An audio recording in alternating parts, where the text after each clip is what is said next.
In your 40s, your biggest asset is not your designation, it is your accumulated judgment, credibility, and pattern recognition. You have seen business cycles, you have seen expansions and contractions, you have seen decisions succeed and decisions fail. You can sense risk earlier, you can make decisions faster, you can prevent mistakes before they become expensive. Organizations always need people who can see what others cannot and decide what others cannot.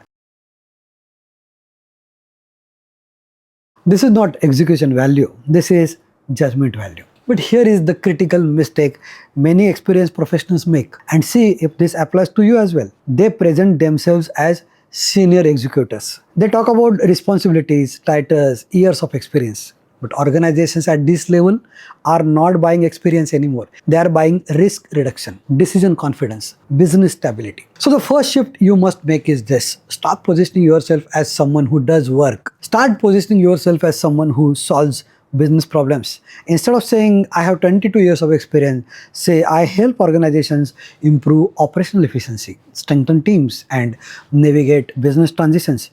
One statement describes the past, the other describes future value. And markets always pay for your future value. Now, here is the second reality. Most people do not realize at senior levels, jobs are rarely filled through applications. They are filled through trust, which means your network is no longer a social asset. It is a strategic asset. Former bosses, former colleagues, clients, industry peers, they do not need to give you a job. They need to remember your value. Because opportunities do not go to the most qualified person. They go to the most trusted person. Third, and this is where many careers get reborn. Do not limit yourself to traditional full-time roles.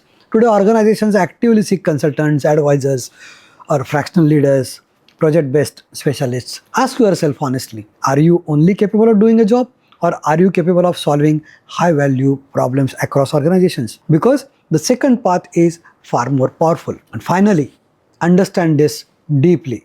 A job loss feels like rejection, but in reality, it is often redirection. The market is not rejecting your past, it is demanding clearer articulation of your value. Because in times of uncertainty, organizations do not just need employees, they need judgment, they need maturity, they need decision stability, they need people who can walk into ambiguity and create clarity. If you position yourself that way, your 40s will not be a career decline. They will be your transition from execution to influence.